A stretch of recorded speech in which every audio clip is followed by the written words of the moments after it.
Hi muckers, I hope you're doing so well. I'm super excited to let you know that I am now officially on Patreon and I have my first video up there. We're reacting to the entire David Dobrik vlog. I can't watch it on YouTube because there's so much copyright on it, but we got messy, so it's currently up there. And I'm really excited to do Patreon. So many people have asked me to do Patreon, but honestly, the only reason I haven't done it now is because I've been focusing on making YouTube videos.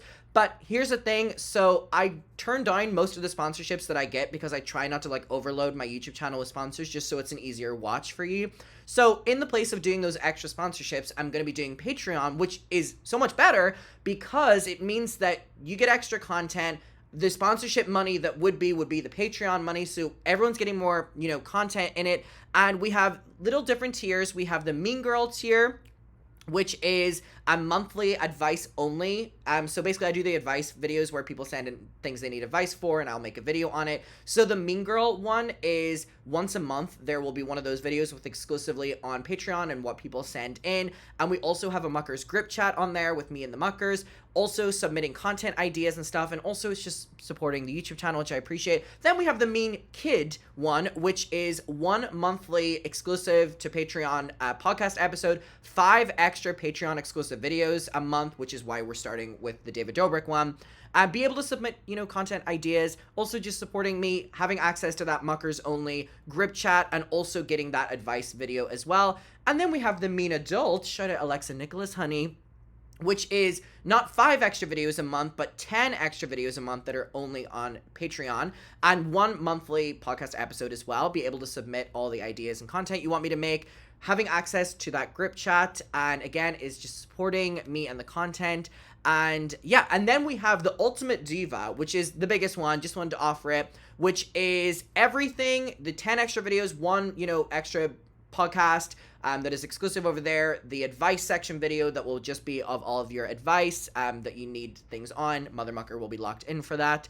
And also, I used to do these like signed photos all the time, and I know that Trisha offers them on her Patreon, and I was gonna sell them at a certain stage. I think the first time I ever did this was back in 2018, so don't you dare ever say that I only started doing it because of Trisha, but I saw that she offers it on her Patreon, and I thought that's so much better than just selling it as merch. So for the Ultimate Diva, you get everything else, and then per month, you get a signed photo as well. So anyways, I'm super excited. Everything will be linked down below. I've never tried it before, so I'm just gonna give it a shot, and yeah, it'll be fun to be able to finally react to things that are copyrighted and also be able to talk about more uncensored things, because again, the monetization and the fucking ads on YouTube are getting very sparse when you start to, get into the nitty-gritty of the stuff we talk about. But anyways, on with the video. Everything will be linked down below, and I would really appreciate your support on it. Bye! Hi muckers, welcome back to my YouTube channel. I hope you're all doing very, very, very well. Okay, today we're going to be doing something that I have really been looking forward to, which is Trisha Paytas' response to David Dobrik's social media comeback. Now, I made a video kind of talking about David's comeback, but because there's so much copyrighted music in it, I really wanted to react to it, but it's on the Patreon. So I've reacted to the entire thing on the Patreon, if you want to go over there and you will see it. But anyways, I'm really intrigued to hear what Trisha has to say with it. Obviously, we know the lore runs deep with Trisha Paytas and David Dobrik. And you know one thing I always appreciate about Trisha? You cannot call Trisha fake when it comes to David Dobrik, because if you look at any clips of Trisha in the Vlog Squad, David will put the camera in her face and she'll be like, I hate you. I've never liked you a day in my life. And she's always kept consistent with that. So I'm gonna tip off my hat to that one. And also, the lore goes so deep with Trisha and Jason Nash, obviously, and it's crazy how at one stage, Trisha really needed David and Jason for her career, and now we have Trisha Paytas on, one of the most successful podcasts, and she's had this really smart career change. And we have Jason Nash being forced to do these god-awful skits in a David Dobrik vlog in 2025. So guess who really won in the end? So yes, let's get to her reacting. Also, I'm really not supposed to be saying this, and I said it in my video yesterday, and I'm hoping that we can go get it. But a lot of people were asking where the new tour dates are, and while they aren't fully confirmed that I can announce them yet, I do just want to give a little bit of a heads up. Obviously, you know that I'm coming to Brooklyn literally in a month's time for opening night on the tour. Chicago, Seattle, LA, Dallas, London, and Dublin But we are announcing these very soon. The dates may change a little bit, so do not hold me to these exact dates. Again, you can see we're still like booking in venues, but I do just want to give a heads up that people were asking when the new dates were coming. They should be coming within the next like week or so. I do not know, but just want to let you know that if you're in San Francisco, I am trying so hard to get a show there. There's just very limited availability with venues right now. We're going to Philly, Nashville, Washington, D.C., Boston. I'm so excited to go to Boston. Also, I'm so excited to go back to Philly because I never got to try a Philly cheesesteak. Minneapolis, Detroit, Chicago. We're doing a second show there because the first one sold out really quickly. Thank you so much, everyone. Atlanta, Orlando, and I have a spare day in Orlando, and you know I'm going to be going to Epcot. Houston, I'm so excited to finally do a Houston show. You know we're doing Dallas, but I know that my audience is really in Houston, so I hope to see you all there. Vegas and San Diego, so these are the new ones. So we're going to be on the road meeting muckers for a while. I cannot wait to meet everyone. So again, if you're in any of these places, just a little heads up that we will be announcing there very, very, very soon. But anyways, let's get to this. Reacting to David Dobrik's comeback vlog. Is this our first one of the year? I think it is. Also, I hope everyone on the Just Trish team and even just everyone watching right now that is in LA is keeping themselves safe. What's going on over there is really crazy. And yeah, I just want to send a little bit of love. I saw that Oscar had posted being like, you know, the fires are happening really quickly. I hope he's okay. I hope Trisha's doing well. Let's get to it. The demons. It's the demon hour. Open Pandora's box. Call back. The gates of hell. The gates of hell has been unleashed, and I was shook yesterday. I mean, Moses can tell you, I was shook. I was a little anxious. I was a little shaken. I was like, this doesn't feel fun. Like, no, it was I agree. so nice. I think we literally talked about this on the podcast, where it's like he's not in our face. Yes. I think it might have even been Monday's episode where I was like, he's enemy number one, but like he's not in my face. So Yes. you know what I mean? It's like, And David heard that and said, I've got to keep these people on their toes. Now, again, David has been posting this entire time. David never took a social media break. He was actually probably making more money than he would on YouTube. He had one of those, you know, Snapchat pages, and he still does, where they document everything, and then they have that, like, clickbaity one at the end, which will be, like, normally of, like, a hot girl, so people click on it, and then you click it, and it's David's vlogs. On Snapchat, he's been documenting it like that, and these people make a lot of money over on Snapchat. I know this because, you know, RCL Beauty, who came on my podcast, is one of these Snapchat creators, and she was telling me, like, Adam, you've got to come on Snapchat. And here's the thing, muckers, I will direct you to different social medias like Instagram and Patreon and stuff like this. Snapchat, that to me is just... that is too far. That's too far. it lessens it a little bit. But now that he's like back in people's faces, just laughing and just, you know, driving cars into pools again, it's like...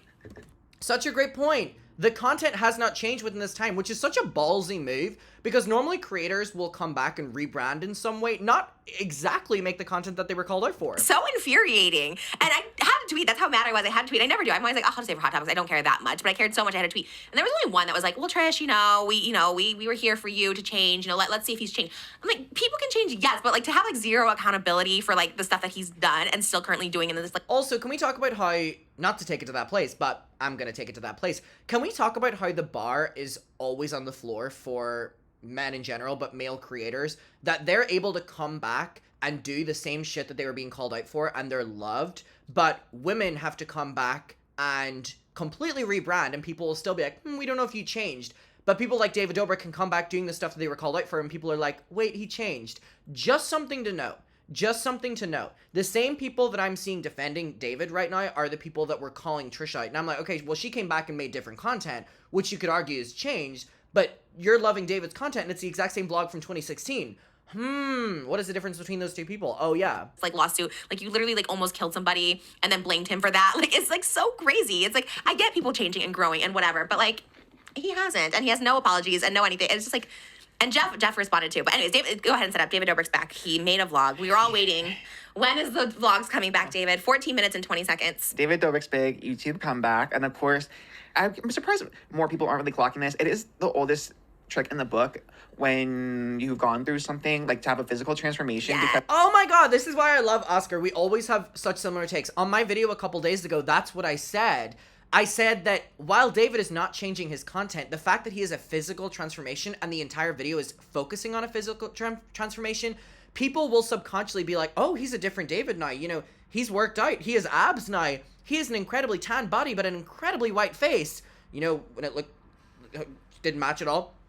So that's like such a big thing to know, and I'm so glad that Oscar clocked that, which is people can argue, well, he went through such a physical transformation that of course he's changed mentally, even though it's the same vlog, in the sense that, that's not. Because a physical transformation is a way to trick people into thinking that you are a different person. And yes, like a physical transformation, like getting muscle like that, it does take a lot of work. It takes a lot of resilience, but that doesn't automatically signify an emotional, at all, mental growth or change.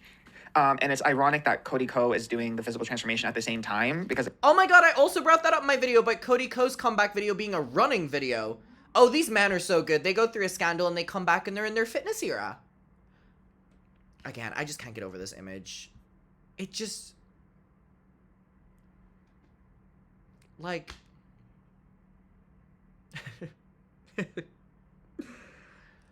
oh, Lord. Again, it's just like literally, that's how his comeback is happening. It's on the Cody Trains YouTube channel, and it's documenting his fitness journey. So, which, again, is crazy that Cody's doing a trick that we haven't seen yet, which is, or that we have seen, but he's doing it in an even crazier way, where they'll post, like, their first comeback video on their least viewed channel, but he's taking it even further and posting on a channel that nobody knows about. Oh, it's very, very, very similar to David's big comeback. It's like when you go to prison and like the whole world has ostracized you, so you're like, well, let me just lift some weights. You know what I mean? Let me just get ripped while I'm here. Yeah, and it's funny because I remember we did talk about last year. I forget where he was out of the country and he was paparazzi'd somewhere, and I was like, oh, he's starting to look better. Yeah. And then I did like a little teaser after the last Zila fitness transformation that Ilya did, where he like, I think maybe it was Zane's or something, where he was like eating a burger and drinking like a Pepsi, and then he saw Zane's abs, and it was like a teaser where he dropped it and signifying he was going to go on this physical transformation. So I guess I knew and forgot that this was going to happen. Yeah. But it all just... I mean, it was not on my radar, babe. You think I'm on fitness YouTube? Yeah. Me? Again, it kind of depressed me, to be honest. I'm not going to lie. And I am someone... I think... Also, everyone commented that how you got the fireworks was doing this. Ah! Happy New Year! The comment section was like very much glazing him. I know. And it felt very much like, damn, like, we're going to be the minority here. And I am someone I loved David. I did. I loved him. He was my number one celebrity crush. Loved all his videos. I had the merch. I was like the Vlog Squad interviewer. I would just go to their house and interview for nothing. I don't even know what I was like, what's coming up on the vlogs? Like, let us, like, looking back, it was like, what was I doing? Coming up in the vlogs. I was covering. Oscar was hashtag down bad. And we've all been there. Maybe not for David Dobrik, but... every single Colleen and Aaron's opening at the mall. There was not a vlog squad I would turn down. I was there, seated, talking to them about anything and everything. I loved them. I loved them all so much. Yeah. But then the big shift was the Business Insider article where Kat. the girl in the vlog was allegedly essayed, I have to say allegedly, by Dirty Dom, and it was a bit that was filmed in the vlog, posted in the vlog. In the documentary with Casey Neistat too, this girl. Yeah, she's involved in it. But that's like the first time I really had a shift. Because even when you were going through it, like, I remember I was interviewing you after you were excommunicated from the vlog squad and knew that they were being terrible to you. And even then, I had that separation where I still loved you, but I also still loved David. Yeah, totally. But then seeing seeing just like a girl whose life was changed, right? Like there was a trust there was a power dynamic there. Like obviously she was a fan who was excited to be in a David's vlog, and that came at the expense of getting essayed. Like she couldn't consent to Dom. David filmed it, and it was posted, and it was like a funny bit, and no like remorse / like payout, not even monetary, like something to like redeem her, to help her through the trauma, just like a reach out, you know what I mean, like something. Yeah, and yes, the apology videos came after, but obviously the first one was not handled well. It was on the Views channel or whatever. Well, this was interesting. He made an apology video here, formal setup, podcast, didn't go well. So then he made a new one sitting on a sofa and was like, hey guys, it's so late, I've just turned on the camera. He was trying every approach of an apology video. The formal setting in a familiar place, very formal. And then the informal, hey guys, I just turned the camera on. Neither worked, babe. So I guess we're now back to the 2016 vlogs. Yippee! Yeah. And then he had to post the other one. But the only reason he posted the second one is because Dirty That hat never comes off David, doesn't it? Dom tried to throw David under the bus. I'm surprised the fitness and so photo he was didn't like, have no, like I'm gonna throw Dirty Dom under the bus. None of it really came out of like a place of goodwill. You know what I mean? It definitely was, I agree, from a place of having to defend your career. But then he figured out he could move to Snapchat and he didn't need to apologize to the YouTube audience anymore. He apologized because he had to. Yeah. And also there are allegations about Dirty Dom. I didn't even realize this until I was like looking back to see, but there was allegations against Dirty Dom. Like a girl literally posted on YouTube, like sat down, did a sit down video talking about how she was like accosted by Dirty Dom. Like they were at a party and he like was on top of her. Oh, yes. And this was like 2 years It was before. like VidCon, that girl? I think so. Yeah, there was one, I remember that. Yeah, she was like at a party and like he was like allegedly like on top of her. Like, and also shout out to Trisha. I know a lot of people will be like, Trisha just has this vendetta against the Vlog Squad. Who gives a fuck? I am the #1 preacher of let's normalize holding a grudge. One thing I love, holding a grudge. People go, oh, well, it weighs on you so hard and you're the one that feeds into the negativity. Do I give a fuck? Let me ask the audience. Do you think I give a fuck about holding a grudge? So when people said that about Trisha, I'd be like, of course she does. And what about it? But one thing that you cannot take away from Trisha is maybe it was from a place of, you know, like personal vendetta, but she was always platforming people that were speaking out against the Vlog Squad that needed to be platformed, specifically during that time of frenemies, which is why they came so hard against Jeff, because Jeff was, you know, still defending David, but there were actual things really needing to be called out. So say she has a vendetta, who gives a fuck? She was platforming voices that needed to be platformed and otherwise wouldn't have been, whether she had a vendetta or not. Who cares? Normalize holding a grudge. Like, wouldn't get away from her, kissed her without her consent allegedly, like that was groped her breast allegedly. that was like a big video, but like no one paid attention to it. It I was didn't like even really hear weird. about this. And that was 2 years, that was like 2017, I believe. So David, despite that video, he was still a character in David's vlog, quote unquote character in David's vlogs. So he was still a big part of them. So obviously, like, if you actually cared about victims in general, like, if you would hear that, he would already be out, right? But then until the world picked up on it. It's this thing where they will come out and say, I'm so shocked to know what the audience now know, which is why they're getting the criticism and being like, if I knew, I would have, you know, not associated with this person. I would have not done this. I would have not done this. I would have not done that. But, baby, you knew about it. You only have to talk about it because there's repercussions for your career and repercussions for the money. Money, money, money. I've been watching a lot of SpongeBob. Money, money, money. In turn, then Shout out that's when Eugene. you have like a change and disconnect yourself from Dom. Right. So and just like then through, but I think even more than that is like obviously like I mean that obviously yes because but people could like argue okay well that's Dom, that's not David, even though he did film it. I mean he's a part of it, he's aware of it. But like the stuff with Jeff is like a direct David, and in the vlog he's like I value friendship so much, and like this is like his friend. Terrible accident happened, but then not only did this terrible accident happen, he doesn't follow through with payments. He, you know, does everything as like, you know, a write-off and, you know, insurance and stuff. But then to also, I just think the craziest part is to like throw Jeff under the bus and be like, Jeff, it was Jeff's idea. What did they say? Jeff was the one driving or David wasn't the one driving? Something like insane, like wild. And according to Jeff, like them like forwarding documents, like all this like crazy stuff. Like it's actually insane. Jeff's so vocal about it, still so vocal about it. And to come back. And he should be. And don't ever say that someone should not be vocal about a situation that they've gone through if you're not the one going through it. That applies so broadly as well. Because they were talking about on their podcast, because their podcast came back. And the only reason I know this, I watched Spill Sash. I was not listening to that podcast, but I was listening to Spill Sash, and there was like a clip, and she was talking about how he said he took a break, but didn't mention like the accident or the lawsuit or anything like that. It's just like he needed a break. He wasn't in the same good mental health space or whatever, which is like so insane to once again like not acknowledge the Jeff situation. You're like in this current lawsuit and just like not paying and not doing it. It's like so, and it's like currently happening. It's currently affecting someone's life, and you almost like killed someone, and you're just like not. Again, accidents can happen, but if you don't like acknowledge it and just like say sorry and apologize and like a public apology, a private apology, pay. And it's great that David gets to go on with his life and travel and, you know, be back making content and making so much more money.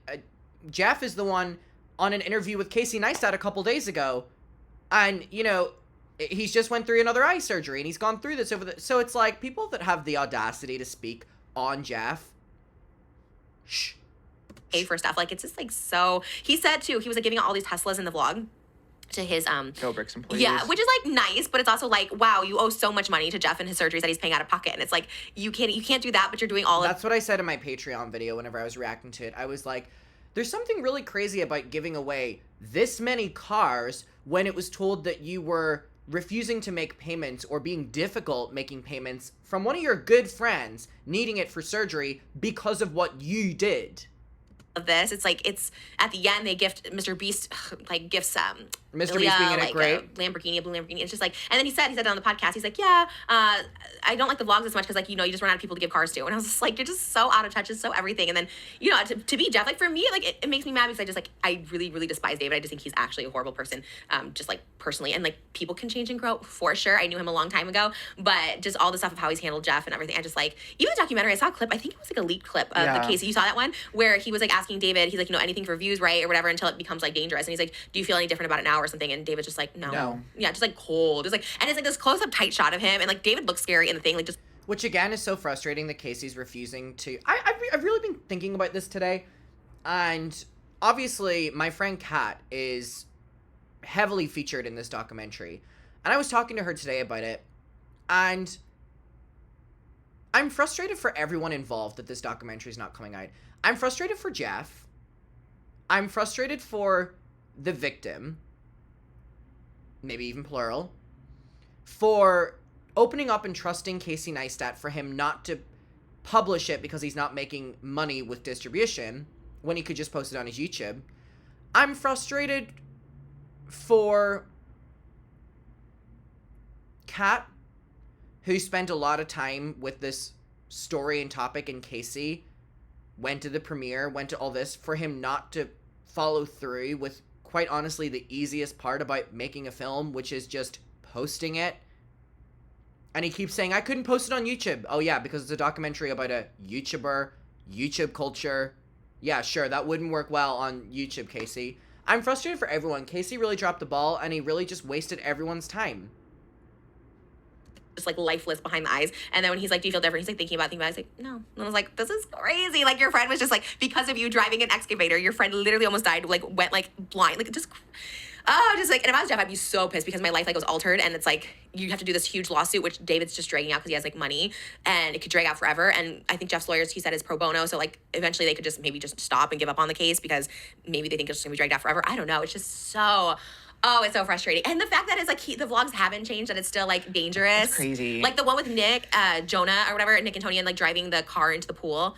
And it's like a 2-second clip in the vlog. And I was like, what was the full clip? What is the context? Like, why did you do this? Like, again, I'm sure there's no safety coordinators. I'm sure there's no stunt supervisors around. Like, it literally just felt like the exact same thing in 2019. And it was just like, oh, it just pissed me off. It pissed me off. And Jeff, I'm sure, would be extra pissed. I mean, I saw his like little like tweet or whatever, which was nice compared to what I would be like if I saw David making a comeback while I was in the middle of a lawsuit with him, trying to get money. Because Jeff's constantly going through surgeries. Like, he's constantly going through it. Tana's really close friends with him, and she always says, like, I'm like worried about him. Like, he's just mentally going through it and stuff like that. Like, he's like having a time of it. Oh, God, watching it, I'm just like, on one hand, I was like, well, I guess it's like good content. He's back. On the other hand, I'm like, God, it was so nice when he was just away and like not in our faces. You know what I mean? It's just so. And again, that's such a good point that Trisha brought up. What's really frustrating about when you watch a happy-go-lucky David Dobrik vlog, he is purposely dragging out a lawsuit with Jeff right now because he knows that he outpowers Jeff when it comes to money, and he's using his financial power to hopefully get Jeff to drop this lawsuit. So when you watch this clip of him being like, I'm working on my body and I'm traveling the world and we're having so much fun and we're finally back, and just know that that's going on behind the scenes. Settling, because again, the comments are like, I don't care about the drama. Like, this is just a good video, but it's not drama. No. There's just a big difference between someone making a bad joke, having bad takes, being problematic, which obviously he has done. There's problematic jokes and stuff too. Yeah. So that's also in there. But it's when there's like real life people that are hurt, right? And then it's also like, again, the craziest thing, ending the video with Mr. Beast, someone who, again, chases like sensationalism and doesn't illustrate or demonstrate like a regard for human life. Like, their priorities are a video and content versus people's lives, safety, well-being. It's been demonstrated over and over and over again. Like, that's both of their. And again, David and Mr. Beast have this, like Oscar said, sensationalism, always being bigger. So eventually with David, there will be another vlog where an accident will happen like this because he's always chasing shocking the viewers. And that comes at the hands of not being safe. MO. So it's crazy. I think that's like a cool flex. Like, here are these two guys that like don't really care about you. That's what's sad. I mean, that girl that like went and filmed in Dirty Dom's apartment was a fan, and David didn't care about her. Didn't care about her well-being. Jeff was his friend, and David didn't care about his well-being. So anyone who's like watching and thinking like, oh. And also, I just wonder, I know the Vlog Squad members probably don't care because they're finally making money again because of David and stuff, but do they not look at Jeff and know how David, is in this lawsuit with him now and dropped him as a friend and turned everyone against him and all this, and not know that David would also do that to them? Not that they have to hold this high regard to David, but just knowing that they mean nothing to him. And Casey said in his documentary, he asked the Vlog Squad members, do you look at David as a friend or a collaborator, like a boss, business partner, whatever? And they all stumbled with their answers because, and I'm like, wow, that's sad. Specifically Jason Nash. You are too grown to be doing that. Like, it's just a good video. Well, if David ever had to choose between you or a video, he would use you for a video. Yeah. Anyone. He would use anyone for a video. Yeah, it's very, and Mr. Beast the same way with Ava Chris Tyson, like knowing some of the stuff that she was like doing and just like kind of like letting her still have like a platform in the videos. Like it was like ominous, and it's not even like I have nothing personal against Mr. Beast. I do not know him like that like at all, and it's just like it was just like them together was very like dark, very like ominous, very like I don't know, just not a good feeling. The whole thing of it gave me like a big ick, and like you said, them collabing together was like might as well throw Cody Ko in there. You know what I mean? Honestly, it was just yeah. like such a weird thing, and just all them laughing and Natalie in there laughing, knowing like all the stuff that Jeff like alleges she did on this like situation, really being this like master manipulator. I mean, according to him, she like forged his signature. You know what I mean? Which is like so allegedly, of course, but it's just and then they're all like laughing and giggling and just like as if it's like 2019 again. It's just like ugh, so Yeah, it is just wild to have all this stuff thrown out. Again, I think that's the main overall point here. The different standard held for male creators, that he's came back with a 2019 level video, which is what the content was when he was being called out for it, but no one cares because he has abs now. I mean, in the documentary too, I said it was over the documentary, but now I'm like, wait, actually, we might have to pull that back. We might have to delete the whole thing because he literally, in the Jeff Casey interview, Casey says that he asked him, do you feel responsible for what happened to Jeff? And David says yes in that documentary. Oh. That's what they said. So that should be used in court. Be like, I am responsible for this. And I feel like that needs to be like brought up more. I don't know. And like, obviously if the victim is in that documentary, like it's been a while, maybe people forget but it's like real life people were hurt and he didn't care. Like even back in the day, was it 2018, 2019 when Jonah did that motorcycle thing and he had to go to the hospital? Yeah. And again, in the documentary, they talk about that and how David he sent people to go to the hospital with Jonah, and he had to edit that vlog to turn it around and post it the next day because he cared more. Again, he values content more over human life. So you can also tell when he like excommunicates people from the vlog squad because they are like. I just can't imagine what it's like being David's friend, because you must feel so shitty and replaceable. But yeah, you're getting followers and stuff, but. How long can you do that for before you start to really have this like internal battle that you do not matter as a person? When the most powerful person over your entire life really can dictate how much money you make, how many followers you have, but you have to be at the hands of him constantly making you the butt of the joke or putting you in unsafe positions. I can't believe that they all went through the last couple years of not really being associated with David as much as they used to be, and they're all like pandering back again. I'm like, wow.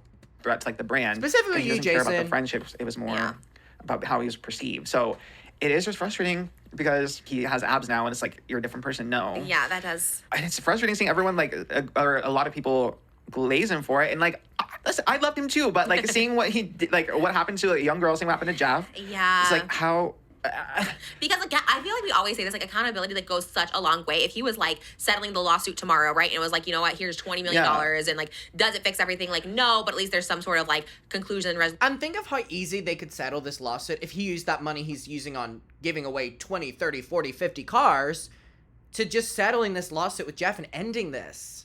And it's like, okay, that feels like a little bit better. Same thing with like Mr. Beast. I feel like there was more like a more solid conclusion from like a lot of his scandals, the Ava Chris Tyson thing. Like there was something more solid rather than like the things he addresses are so like not what people want to know about. And same thing with David. It's like, God, it goes such a long way. So I just think that's what's the most frustrating. And just seeing people just like move past it. Be like, okay, it's like Cody Ko. I don't think people care as much anymore. But the fact that like so many people are still so excited for a David vlog back. I just hope it's like not a regular thing because it's just like, again, seeing it in your face is just like a lot. It's just like, okay, this is like, if you're on Snapchat hidden, whatever, I don't really care that much, but back in your face, just being so, I don't know, out of touch, giving away like Lamborghinis with Mr. Beasts on it. Like, it's just like, ugh, I'm so over it. Ilya has money, obviously. So like, I don't want to see like rich people get more cars. Like, I'd rather see you make a difference to like the communities you've hurt at that point. And he was like traveling everywhere into like a lot of like, like India, like he used a lot of help and stuff like that. So he was like traveling places. It's like, you think at that point you could like give like something, be like, we donated to this, we gave cars to this country or something. I don't know. Like if you're being that route, like you said, the Mr. Beast philanthropic of it all, like it's like do something. Because even the travel vlogs, and like maybe this is being really like me just like picking at little things, but like him in like the Arabic countries and just kind of like the one guy was talking about how he would give like how he's like how many goats for Natalie, like David asked that guy. I was like, it's just so cringy. I'm just like, oh, there was a lot of like cultural things that just like pissed me off so much. I'm like, you get to travel, you get to do all this cool stuff, and like these are the jokes like you're making. I just and again, I mean it's probably fine. There was like a bit where like the Taylor was like feeling him up, and it just feels like, again, it's like the Ryan Reynolds of it all. It's like this is not 2018 where this humor is like cute. But again, there will come a day very soon where there will be something else that happens because they're refusing to change the content. And this isn't the world being super woke. They're being offensive or they're doing problematic stuff. And that's not just people being woke and calling it out. I promise you, it'll happen very soon where something will be taken too far again, or someone will speak up, or something. It's gonna be clockwork. Do you remember when Shane Dawson would be like, well, every 2 years I get canceled, and the reason was because he never did a proper, good apology? This is what's going to keep happening with David Dobrik and the Vlog Squad if they continue to overexpose themselves on YouTube with this similar style content. So the same. It's so weird. And he's still relatively young, but you're not like an 19-year-old kid anymore. Like you are like, 26 or something. So it's like... It's just so off-putting. Yeah. We do say this a lot, the weight loss transformation, I'll like get everybody. I guess like, because everyone loses weight with like Ozempic and stuff like that. And then it's like, no, I just did it the natural way. I just like worked out. At least he's like showing that he like worked out, I guess. You know what I mean? Because a lot of people who lose a lot of weight, like they don't show like their full body. You have to show your full body. But it's like, it is like, I guess he did like work out. But then, yeah. Although, he looks good, I guess. I don't know, but he's still a piece of shit person. Yeah, and the Zila Fitness is like, it's a very intense regimen. I think like... What is it? I don't even know what it is.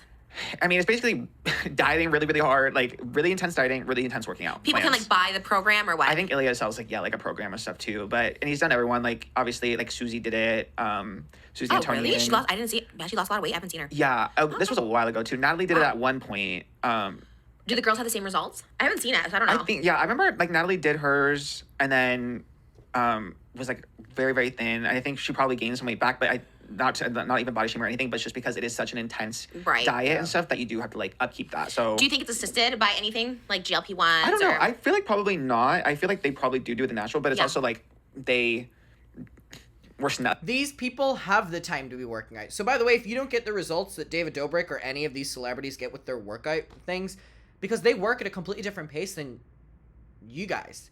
They have different schedules that allow them to fucking work out every day. That's why whenever celebrities lose weight and people start to feel bad about themselves, I'm like, girl, they have mostly nothing else to do other than working out. And that's part of their brand. So don't feel bad about yourself if you can't get the same results, because they're specifically like having work days dedicated to losing weight.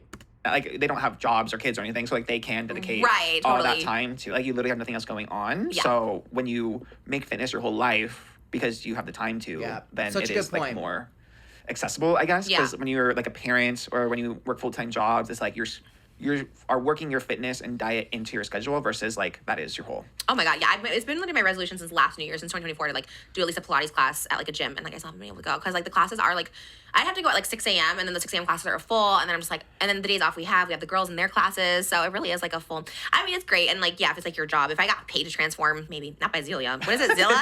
No. Zila Fitness. You remember I was having like a redemption arc? I was like, you know what, Zayn and Heath, maybe they changed it, but then I saw them in the blog. No, me too. I was like, wait. That's what I said. I was shocked to see Zayn in it. I don't know anymore. Absolutely not. And at some point, you are too old. Like I'm sorry, like Zayn is like they have to be in their 30s, right? Say his name, Trisha. Jason Nash. Say his name. To be like 31, I bet. Like you're so good at. You're probably right. He just aged it. But at some point, you're probably right. Aren't you just like, okay, I don't know. 32, Scotty Sire. Damn.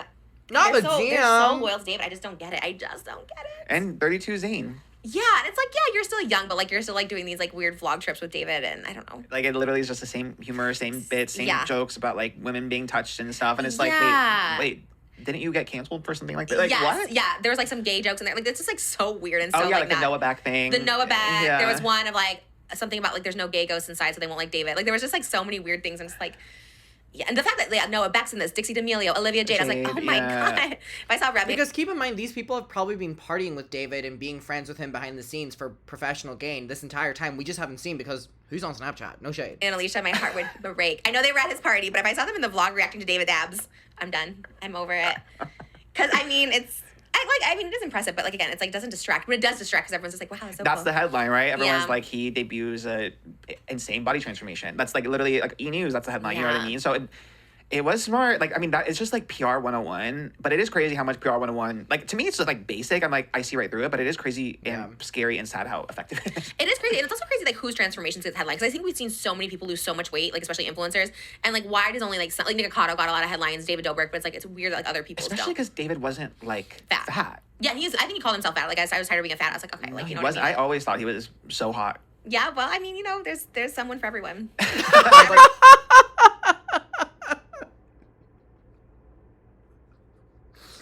Oh, she hates that man. Good for David, so it's okay. The David type is, it's an acquired taste, I'm sure, but at least you were a fan.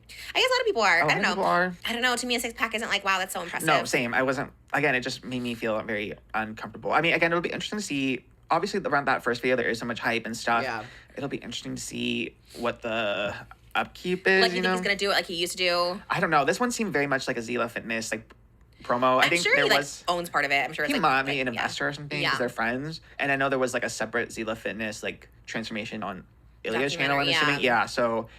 Which is so weird because Ilya was like when I like didn't know him a lot, but like when I knew him, he like lived in Chicago, had like a plumbing business that he owned, and he had like this like literally like an office space with like cubicles. I was like, how did all of a sudden he become this like influencer with Mr. Beast and it's so fitness? weird. It is very These odd. Napo baby I friends. probably convinced him to come out here or something. Yeah, I just hate that he's like, friendships are the most important thing to me. I'm like, they're not though. They're literally not. That's what I'm saying. This is so fake. It is crazy because everyone really is expendable. Like if any of them did say like we're pro Jeff, they would be out. So that's not real friendship. Like someone. If a friendship is just like pandering towards David is like dependent on you being a yes man, then is that actually friendship? No, that's all the people around him. That's literally everybody around him. They're just so excited David's back with the vlogs, and I was like, a paycheck, thank God. You know, every single one of those people. And this is like shade or not. Jason is not on begging for tomatoes anymore on fucking TikTok Live. No more past, galaxies for Jason. 4 years.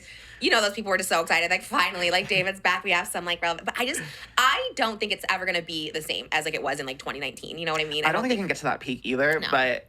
I don't think he can either. Like, mainstream, like, I don't think he'll ever get to be... Because I think he wants to come back. Because I'm sure to me, it's, like, not, like, oh, he needs the money. Some people were saying that. To me, I think it's, like, we've talked about this before, celebrities. They just, like, want to be...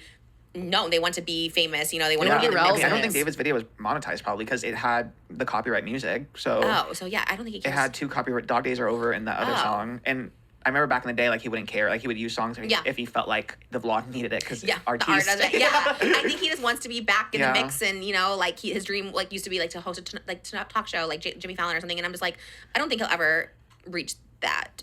I don't think he can with what has gone on. Again, like I think with the documentary not coming out, David will struggle to really break into the mainstream again because there will always be allegations that are unanswered. But if the documentary comes out, then there's allegations out there. You know what I mean? And it's easy for people to digest it. That's a big thing. If it's easy for the mainstream to find out what your allegations are, then you're fucked. James Charles, like obviously James very popular, but and also I mean he is at a lot of events though. He is at like a lot of carpets and stuff. That James Charles, but like when you think about not like he's collabing with Kylie Jenner now, you know. So I can't see that for David. It just doesn't mix. It's very not to like compare it again to Ryan Reynolds, but it's just very like dated. Like when I was watching the vlogs, it just felt very like out. Y'all love the New York sign. Hope everyone's okay. They just stopped it. Dated and stuff like that. And like there will be always a core group of fans. Obviously, probably has like 1 million or 2 million views, but I don't think it'll be. What his vlogs used to get? Like 7 million? He used to get a lot. Like or let me more. see. Probably more. I remember Shane. Wow. America has such a fun siren. Blue, blue, blue, blue, blue, blue, blue. Yeah, like hope everyone's million. okay. Like that's crazy to me. Like 60 million views at one point is wild. It does have 3 million views. His new one. Yeah, I mean. I don't know. Whoa, keep up with it. His like biggest one we get like. All right, well we'll leave it there. Again, I love holding a grudge, and Trisha should continue that. And again, she's platformed so much good when it has came about David as well. Yeah, I agree with them on this take with so many things. The physical transformation is such. I think in my video I called it like genius. I was like, it's genius because the public will so focus on that and therefore register you as a different person, different era. But when the content's the same and you're currently in a legal battle with Jeff trying to really silence him, have you changed as a person? I don't know. But the good news is at least Jason Nash is employed again. And we'll leave it there. All right, muckers, I hope you're all doing very well. Again, my Patreon is linked down below. Tour tickets are linked down below as well. And again, if you are in any of if you're in any of these cities, just know that we are adding shows there as well. I will keep you updated on when they are going to be announced. But again, we have opening night literally in a month. Can't wait to see everyone, and I can't wait to meet all the muckers, and I will see you all very soon, and goodbye!